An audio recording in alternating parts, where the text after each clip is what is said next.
कार्यक्रमको साथमा कुमारी बैंक सबैका लागि सधैँका लागि, ग्लोबल आइएमई बैंक सबैका लागि बैंक, विश्वास जित्दै अघि बढ्दै mega bank Nepal limited. Lakshmi bank लक्ष्य छ, लक्ष्मी बैंक छ। सांग्रिला डेभलपमेन्ट बैंक लिमिटेड स्थानीय विकासको आधार। नेको इन्स्योरेन्स लिमिटेड बिमा गरौँ किस्ता तिरौँ, नेपालमै पहिलो बिमा योजना। Prime life insurance company limited सुरक्षित भविष्य। Lumbini general insurance company limited ensuring risks for prosperity. Progressive Finance Limited, our business is to finance yours. नेपालको बैंकिङ क्षेत्रको कुल निक्षेप 48 खर्ब 78 अर्ब रुपैयाँ नाघेको छ। नेपाल राष्ट्र बैंकका अनुसार वाणिज्य बैंक, विकास बैंक र वित्तीय कम्पनीले समेत गरी माघ पहिलो सातासम्ममा उक्त निक्षेप सङ्कलन गरेका हुन्। यस्तै नेपालमा तीव्र गतिको इन्टरनेट प्रयोगकर्ता बढ्दै गएका छन्।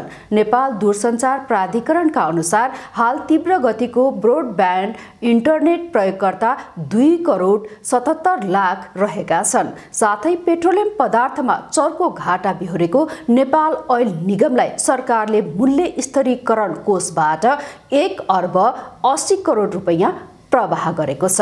नमस्कार, आजको कार्यक्रममा म गिरिजा उपाध्याय स्वागत गर्दछु।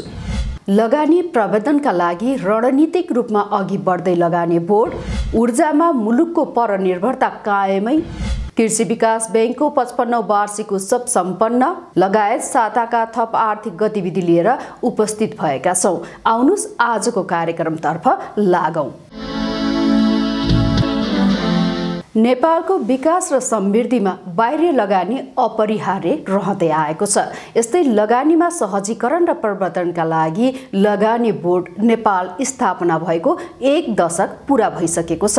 बोर्ड स्थापनाको 1 दशकमा हासिल भएका उपलब्धि, मुलुकमा लगानीका अवसर, लगानी आकर्षणका लागि गरेका प्रयास, आगामी योजना, रणनीति लगायत समसामयिक विषयमा बोर्डका प्रमुख कार्यकारी अधिकृत सुशील भट्टसँग गरिएको कुराकानी।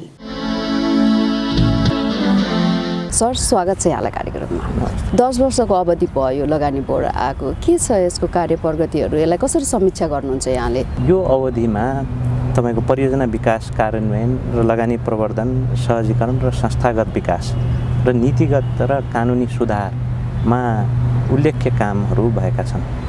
मूलभूत रूपमा कुरो गर्नुपर्दा हाम्रो परियोजना विकास कै पाटोमा हामीले लगभग 29 वटा परियोजनामा 10 खरबको चाहिँ लगानी स्वीकृत गरिसकेका छौँ, जसमध्ये 3 खरब बराबरको परियोजनाहरू निर्माण चरणमा छन् र जसको प्रोबेबिलिटी अफ रियलाइजेसन 100% छ, जसमा लगानीकर्ताले जोखिम वहन गरेर विकास क्रमको डिफ्रेन्ट चरण पार गर्दै निर्माण चरणमा आएको हो।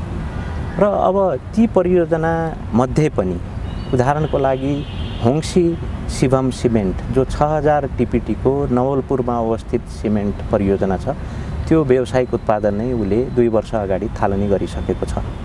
त्यो भन्दा बाहेक वासिन नारायणी सिमेन्ट जो डाइरेक्ट इन्भेस्टमेन्टको प्रोपोजिसन्सहरू हुन्, त्यसले टेस्ट प्रोडक्सन, ट्रायल प्रोडक्सन सुरु गरिसकेको छ र अबको 2 महिनामा ऊ फुल फ्लेजेड रूपमा व्यावसायिक उत्पादन उले सुरु गर्छ, त्यो 3000 टिपिटी को।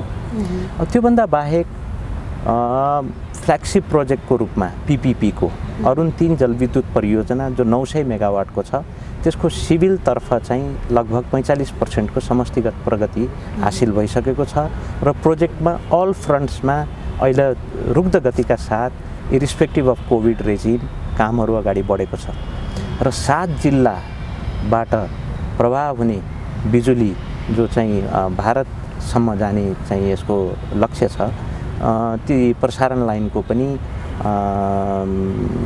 कन्स्ट्रक्सनको गतिविधिहरू फास्ट ट्र्याकमा अगाडि बढेको स्थिति छ। नेपाल सरकारले लगानी सम्मेलन पनि आयोजना गर्यो। त्यस सम्मेलनका क्रममा कतिपय चाहिँ अरबौंका लगानीहरू चाहिँ प्रतिबद्धता पनि आए। त्यसको अवस्था के छ अहिले, के भइरहेको छ? 2019 मा त हामीले मूलतः केही परियोजनाहरू शोकेस पनि गर्यौं। र त्यो सोकेस भनेको हामीले ओपन कल गरेको हो, हामीले आशय पत्र मागे सरहको विषय हो।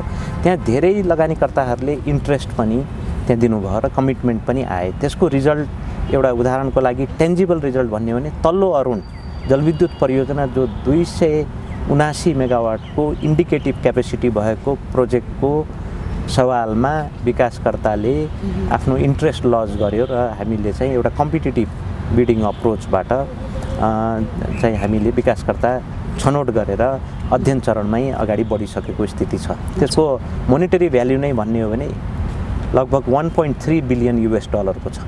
भनेपछि ती लगानी सम्मेलनकै त्यो उपलब्धिको रूपमा हामीले ग्रहण गर्नुपर्छ। त्योभन्दा बाहेक अरू जो कमिटमेन्टहरू आएका छन् र सिरियस लगानीकर्ताहरूले एक्सप्रेस गरेको इन्ट्रेस्ट अनुरूप हामीले उहाँहरूलाई विकास क्रमको पहिलो फेज भनेको अध्ययन चरण हो, त्यो अध्ययनका लागि अनुमति पत्र प्रदान गरेका थियौँ र अनुमति पत्र प्रदान गरिसकेपछि अध्ययन चरण भनेकै 2 वर्ष लाग्ने गर्दो रहेछ। त्यो 2 वर्षको पिरियडमा केही लगानीकर्ताले परियोजना विस्तृत प्रतिवेदन या नत्र अब डिटेल फिजिबिलिटी स्टडी या डिटेल फिजिबिलिटी स्टडी रिपोर्ट चाहिँ 4वटा परियोजनाको हामीले प्राप्त गरिसकेका छौँ र मूलभूत रूपमा अब हामीले तिनको चाहिँ मूल्याङ्कन गर्दै अब त्यो मूल्याङ्कन चरण पनि हामी पार गर्दैछौँ र हामीले लगानी स्वीकृति या परियोजना स्वीकृति चरणमा गइसकेपछि हामी वार्ता चरणमा प्रवेश गर्छौँ भने यी त टेन्जिबली देखिएका रिजल्ट्सहरू हुन्। तर त्योभन्दा बाहेक हामीले नेपाल एउटा एट्र्याक्टिभ इन्भेस्टमेन्ट डेस्टिनेसन हो र लगानी योग्य वातावरण यहाँ सुदृढ हुँदै गएको छ। हाम्रो डुइङ बिजनेस इन्डेक्सको प्यारामिटर्सहरू इम्प्रुभ हुँदैछ भन्ने कुरो पनि हामीले अवगत गराउँदैछौँ र यस्ता इभेन्ट्सहरू चाहिन्छ भन्ने हो। विगतको अब यो अहिलेसम्म त 48वटा बोर्ड बैठक बसिसके भनेपछि म आउँदाको बखत त 44वटा बोर्ड बैठक बसिसकेको थियो। 44वटा बोर्ड बैठकको निर्णयको कार्यान्वयन अवस्था पनि त हेर्नु पर्यो। त्यहीँबाट पनि हामीले रिफ्लेक्सन र मलाई एज इन कार्यालयको म प्रमुख प्रशासकीय अधिकृत हुँ, बोर्डको म प्रमुख कार्यकारी अधिकृत हुँ भनेपछि मेरो अभिभारा त बोर्डलाई पनि गाइड गर्ने हो र समग्रतामा हामीले 2-3वटा लेन्समा चिजहरू हेरेर अगाडि बढ्नुपर्छ भन्ने कुरो के हो भने हामीले चाहिँ अब यो भन्छौँ नि अब इफेक्टिभ र इफिसियन्ट सर्भिस डेलिभरी भन्ने कुरो चाहिँ गभर्नेन्ससँग गाँसिएको छ। गभर्नेन्स भनेकै इफेक्टिभ र इफिसियन्ट सर्भिस डेलिभरी हो। यहाँ हामी कसलाई त्यो सर्भिस डेलिभरी गर्न बसेका छौँ भने लगानीकर्तालाई। त्यसले सिरियस लगानीकर्ता छ हैन, उसले इन्ट्रेस्ट पनि दर्शाएको छ र उसँग क्यापेसिटी छ, एबिलिटी छ, विलिङनेस छ भने त्यो म्यापिङ गरिसक्यो भने हामीले पनि कम्प्लिमेन्ट गर्नुपर्ने हुन्छ। त्यो सहजीकरण गर्ने कुरामा अफिस अफ द इन्भेस्टमेन्ट बोर्डले कम्प्रोमाइज गरेको छैन। कस्तो खालको सेक्टरमा चाहिँ बढी लगानीको इन्ट्रेस्ट भेटिरहेछ अहिले यहाँहरूले के पाउनु भएको छ मूल्याङ्कन गरिरहँदा? म जलविद्युत परियोजना र जलविद्युत सेक्टरमा धेरै लगानी किन भित्रियो भन्ने प्रश्न गर्दा एउटा त हाम्रो आवश्यकता पनि थियो।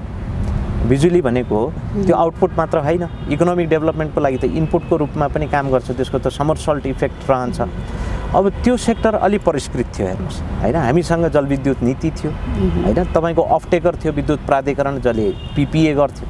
पिपिए को चाहिँ डोमेस्टिक कन्जम्सनको हकमा त्यो पिपिए ब्याङ्केबल एउटा डकुमेन्ट साबित भयो, किनभने तपाईँको लगानी भनिसकेपछि स्वपुँजी मात्र परिचालन हुने होइन, ऋण पुँजी पनि परिचालन हुन्छ भनेपछि ऋण दिने जो वित्तीय संस्थाहरू छ त्यसले त्यो पिपिए डकुमेन्टलाई ब्याङ्केबल मानिदिएको हुनाले त्यसले एउटा खालको मार्केट सुनिश्चितता त लगानीकर्तालाई प्रदान गरेकै छ। सिमेन्टमा हामी आत्मनिर्भर उन्मुख हामी भइसक्यौँ किन क्लिङ्गरमा त हामी अब टोटल डोमेस्टिक मार्केटबाटै प्लान्टहरूलाई फिडिङ गर्दै गरेको अवस्था छ।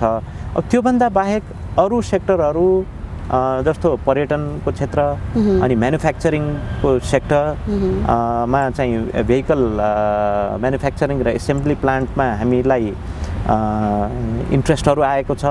औद्योगिक पूर्वाधार निर्माण जस्तो औद्योगिक क्षेत्रमा आएको छ। त्यस्तै ट्रेड पूर्वाधार तपाईँको डर्टी कार्गो ह्यान्डलिङ फेसिलिटिज भन्छौँ हामी, प्राइभेट फ्रेट टर्मिनल भन्छौँ, त्यस्तो क्षेत्रमा आएको छ र केबल कारमा आएको छ। केबल कार भनेको यातायातको फेरि एउटा चाहिँ प्रमुख उपक्षेत्रको रूपमा चाहिँ साबित भइसकेको स्थिति छ हेर्नुहोस् हैन हाम्रो टोपोग्राफी सुहाउने।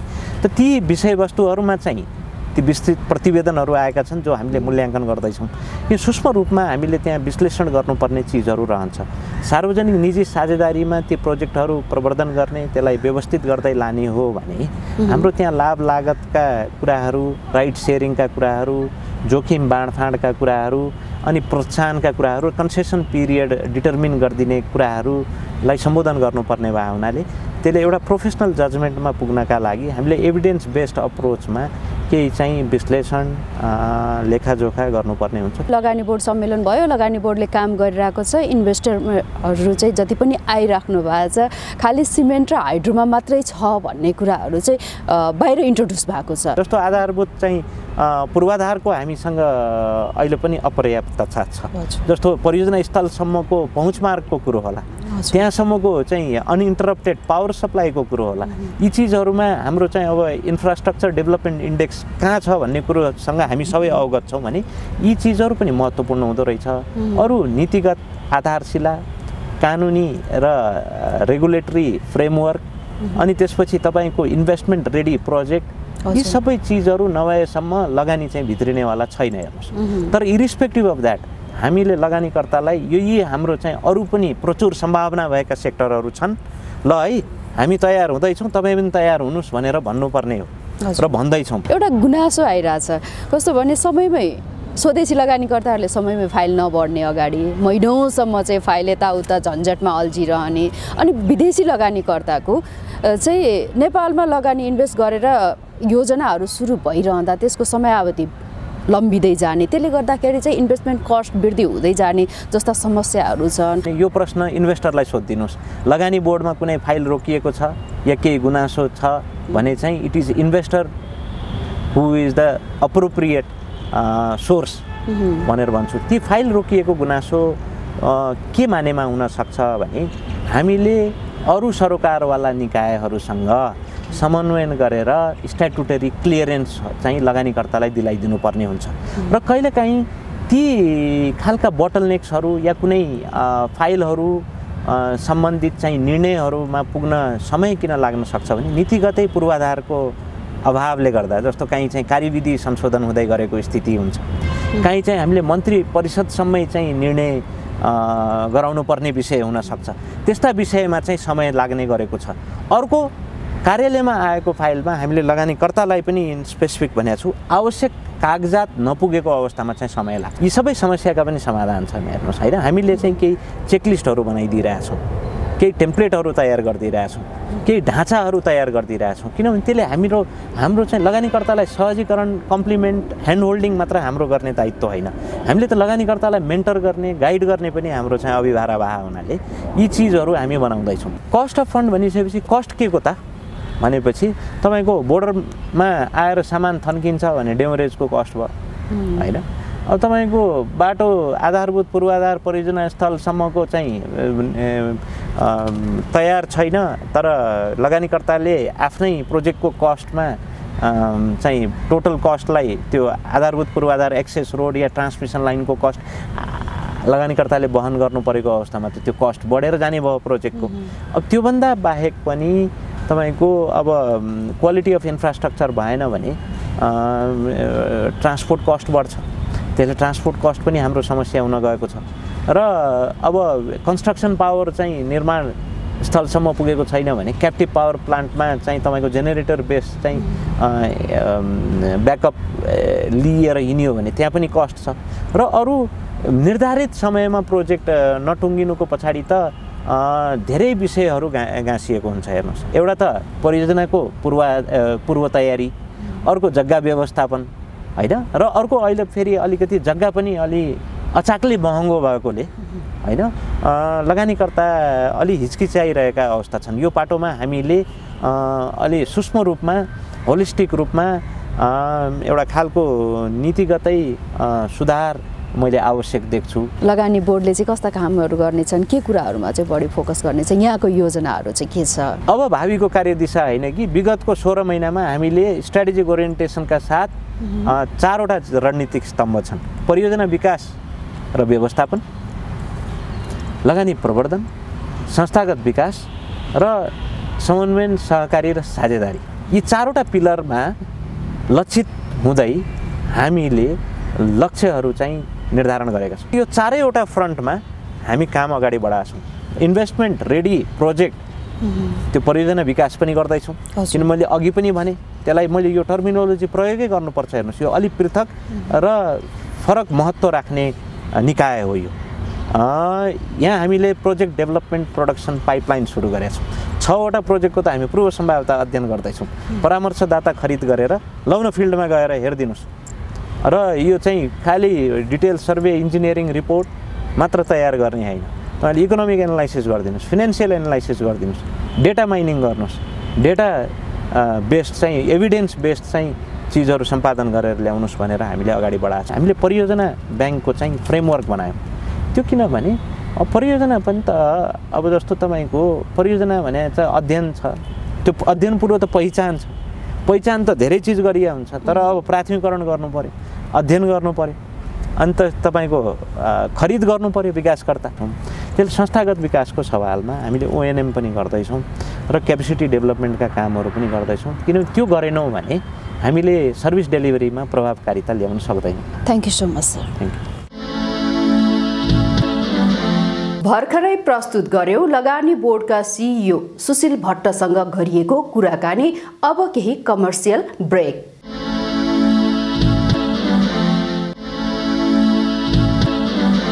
मुलुकको प्रमुख भन्सार नाका वीरगञ्जबाट चालु आर्थिक वर्षको 6 महिनामा 4 खर्ब 4 अर्ब 79 करोड रुपैयाँ बराबरको वैदेशिक व्यापार भएको छ, जुन गत आर्थिक वर्षको सोही अवधिको तुलनामा 76% बढी हो।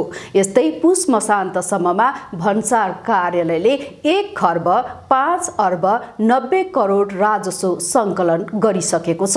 उता विराटनगर भन्सारबाट हुने आयात निर्यात भने प्रभावित भएको छ। थप सामग्री सहित अबको प्रस्तुति बिजनेस राउन्डअपबाट। नेपालको कृषि क्षेत्रको अग्रणी बैंक कृषि विकास बैंक लिमिटेड 55औं वर्षमा प्रवेश गरेको छ। कृषिलाई पहिलो प्राथमिकता दिएर अघि बढेको यो बैंकका कार्यक्रम सरकारले अघि सारेको दिगो विकास र उत्पादनमुखी कार्यमा लक्षित छन्। स्थापनाको 5 दशकको अवधिमा बैंक सबल र प्रतिस्पर्धी क्षमता हासिल गर्दै अघि बढेको छ। पछिल्लो चरणमा आएर हामीले कृषिलाई मुख्य चाहिँ आधार मानेर कृषिको नेतृत्वदायी भूमिका गर्ने, त्यो चाहिँ गएको सरकारको बजेट तथा कार्यक्रम मौद्रिक नीतिले पनि अगुवा बैंकको रूपमा कृषि विकास बैंकले काम गर्ने र कृषिलाई नछोड्ने अरूलाई जोड्ने भनेर हामीले कृषिको पोर्टफोलियोलाई पनि विस्तार गर्दै गयौँ र अहिले हाम्रो 1/3 भन्दा बढी हिस्सा चाहिँ कृषिकै कुल लगानीमा रहिरहेको छ। भनेपछि अरू चाहिँ हामीले व्यावसायिक योजनाहरू चाहिँ व्यावसायिक कार्यहरूमा, उद्योगमा, जलस्रोतदेखि लिएर विभिन्न उद्योगहरूमा हामीले व्यावसायिक कामहरू, जमानतका कामहरू, एलसीका कामहरू, यो सबै कुरा गर्दाखेरिमा एकातिर हामी प्रतिस्पर्धी पनि भयौँ। भनेपछि हामीले समग्रमा प्रतिफल दिन पनि सफल भएको छ र विस्तार गर्न सकेका छ। एकातिर चाहिँ कर्जाको भारमा हामीले चाहिँ कृषिलाई नेतृत्वदायी भूमिका पनि बन्डहरू जारी गरेर चाहिँ हामी काम गरिरहेका छौँ भने अर्कोतिर सरकारको पनि मूल्य श्रृङ्खलामा आइफाडको पैसाहरू पनि हामी जोड्दै लैरहेका छौँ। बैंकले आफ्नो सेवा सुविधामा समय सापेक्ष सुधार र स्तरोन्नतिमा समेत जोड दिएको छ। पछिल्लो समय बैंकिङ सेवाहरू पेपरलेस र डिजिटल बन्दै गएको अवस्थामा यस बैंकले पनि डिजिटलाइजेसनलाई आत्मसात गरेको छ। 77 जिल्लामा रहेको सम्पूर्ण कार्यालयहरू, मुख्य केन्द्रदेखि लिएर स्थानीय तहका सम्पूर्ण कार्यालयहरू हामीले अनलाइन सिस्टमहरू छ।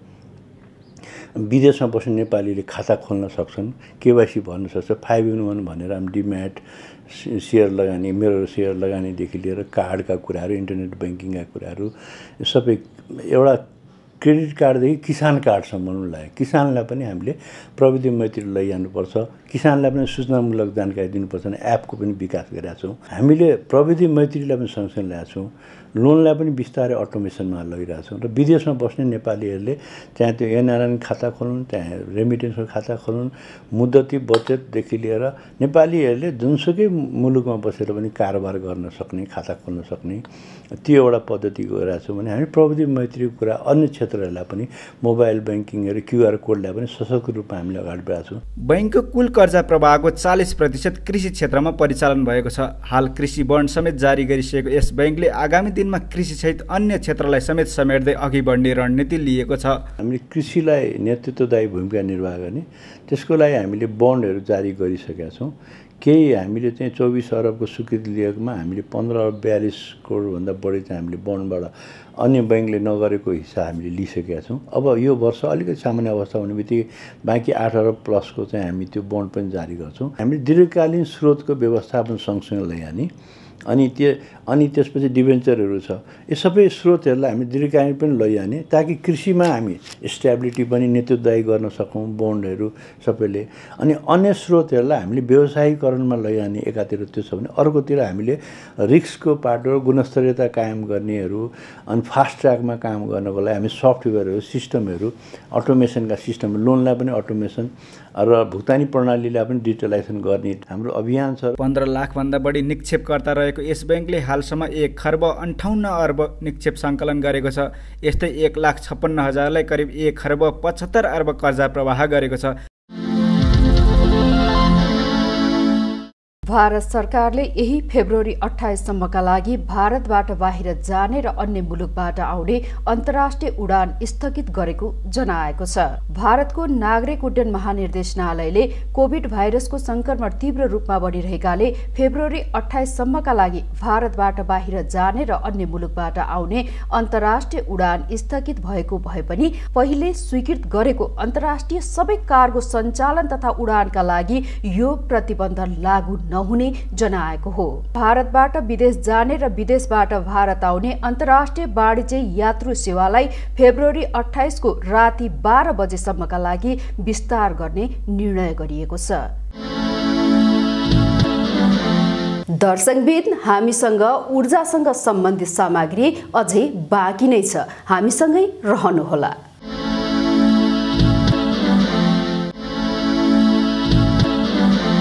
मुलुक ऊर्जामा आत्मनिर्भर हुन अझै केही वर्ष लाग्ने भएको छ।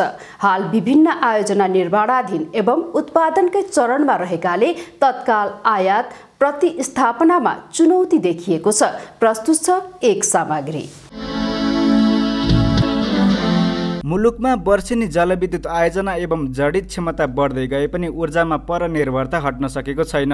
नेपाल विद्युत प्राधिकरणका अनुसार हाल भारतबाट दैनिक 360 मेगावाट भन्दा बढी विद्युत आयात हुने गरेको छ। यद्यपि विभिन्न आयोजना निर्माण एवं उत्पादनको चरणमा रहेकाले आगामी 3 वर्षमा मुलुक ऊर्जामा आत्मनिर्भर बन्ने अपेक्षा गरिएको छ। हाम्रो अहिले 2000 को चाहिँ नेक्स्ट 3 वर्षमा चाहिँ हामी 5000 मा पुग्छौँ। जुन निर्माणाधीन जलविद्युत आयोजना छ 2025 मा हामी चाहिँ 5000 प्लसमा जान्छौँ। त्यो बेला हाम्रो बर्खामा चाहिँ हाम्रो झनै 2250 मेगावाट बढी हुन्छ र युद्धमा पनि हामी देश आत्मनिर्भर हुन्छ। युद्धमा पनि हामीले आयात गर्नु पर्दैन। त्यही अनुपातमा युद्धको पनि प्रोडक्सन बढ्छ। सो आयात प्रतिस्थापन चाहिँ भइरहेको छ। जसो जसो हाम्रो चाहिँ बिजुलीको उत्पादन बढिरहेछ, हाम्रो चाहिँ आयात भारतबाट बिजुली आयात हुने घट्दै गइरहेछ। साथसाथै घरमा चाहिँ हामीले जुन एलपीजी युज गर्छौँ खाना पकाउने ग्यास, त्यो पनि आयात हो। अब बिजुलीको अधिकतम प्रयोग गर्यो भने पेट्रोल पनि हाम्रो लागि आयात हो। भारतसँगको हाम्रो व्यापार घाटाको सबभन्दा ठुलो भाग नै पेट्रोलियम पदार्थ र खाना पकाउने एलपीजी ग्यास हो। सो त्यो प्रतिस्थापन भइरहेछ। त्यसले गर्दा बिजुलीले नै हाम्रो चाहिँ ओभरअल शोधान्तर स्थिति, फरेन एक्सचेन्ज, हाम्रो चाहिँ ओभरअल ट्रेड ब्यालेन्स, विदेशी मुद्रा आर्जन लगायतको सबैको सोल्युसन चाहिँ सिंगल लार्जेस्ट सेक्टर भनेको ऊर्जा क्षेत्र नै हो। अधिकांश आयोजना रन अफ द रिभर अर्थात् नदी प्रवाही हुँदा वर्षायाममा बिजुली खेर जाने र हिउँदमा आयात गर्नुपर्ने बाध्यता छ।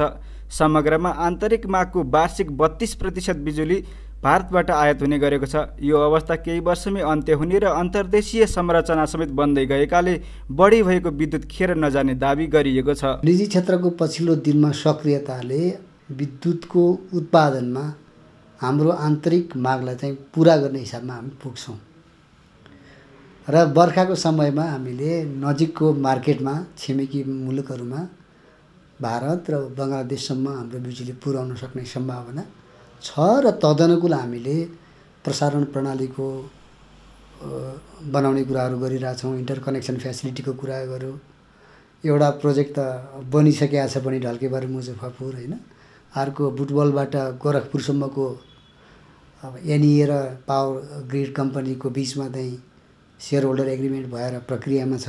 साथै हाल नदी प्रवाही आयोजनाहरूको विद्युत खरिद बिक्री सम्झौता PPA रोकिएको छ। दिगो र दीर्घकालीन लाभका हिसाबले जलाशय र अर्धजलाशययुक्त आयोजना सरकारको प्राथमिकतामा छन्।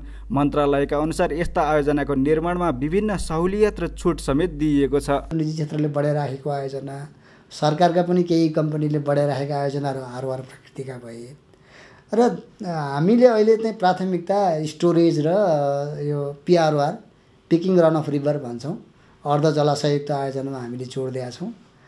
तदनुकूल हामीले यी आयोजनाहरू बन्न सक्ने अवस्थामा जस्तो 2082सम्म यी आयोजनाहरूको वित्तीय व्यवस्थापन भयो भने पहिलो 3000 मेगावाट 2000 मेगावाटसम्मको आयोजनाको हकमा तिनीहरूको इन्कम ट्याक्स छुट चाहिँको अवधि हामीले 15 वर्षको लागि 100% छुट दिने कुरा गरेका छौँ र पछिल्लो 6 वर्ष चाहिँ 50% दिने कुरा यो बजेटमा पनि आएको छ। त्यस्तै गरेर हेजिङ रुल्सको पनि व्यवस्था चाहिँ अहिले अर्थ मन्त्रालयबाट यी ठुला आयोजनाहरूमा विदेशी लगानी आवश्यक छ।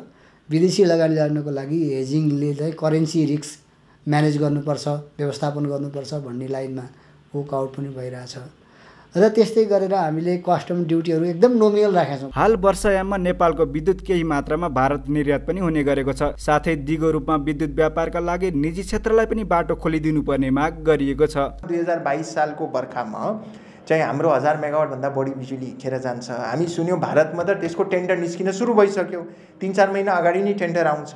अब हामी चाहिँ अन्तिम समयमा भारत सरकारले स्वीकृति दिएन कि के मिलेन, हामी चाहिँ बिजुलीलाई अब बेच्ने त्यति तदारुकता या त्यति फास्ट चासो हुनुपर्ने त्यति नदेखिएको अवस्था हो।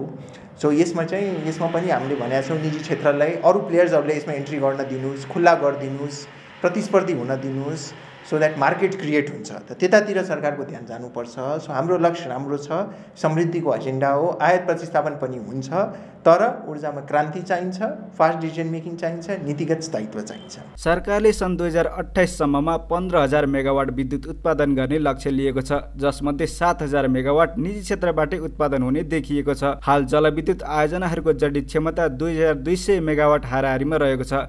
आन्तरिक माग भने अधिकतम 1600 मेगावाट रहेको छ। दर्शकबिन, यी थिए आजका प्रस्तुति। थप सामग्रीका लागि हाम्रो अफिसियल वेबसाइट www.arthakoarth.com लगइन गर्न नबिर्सिनुहोला। हस् त आजको निर्धारित समय सकिएको छ। म गिरिशा उपाध्याय लगायत सम्पूर्ण युनिटलाई बिदा दिनुहोस्। नमस्कार। यस कार्यक्रमको साथमा कुमारी बैंक, सबैका लागि सधैँका लागि। ग्लोबल IME बैंक, सबैका लागि bank.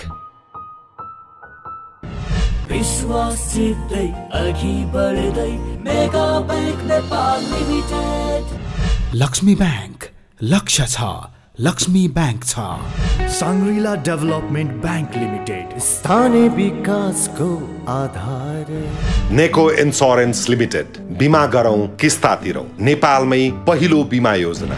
Prime life insurance company limited, सुरक्षित भविष्य। Lumini General Insurance Company Limited, ensuring risks for prosperity. Progressive Finance Limited, our business is to finance yours.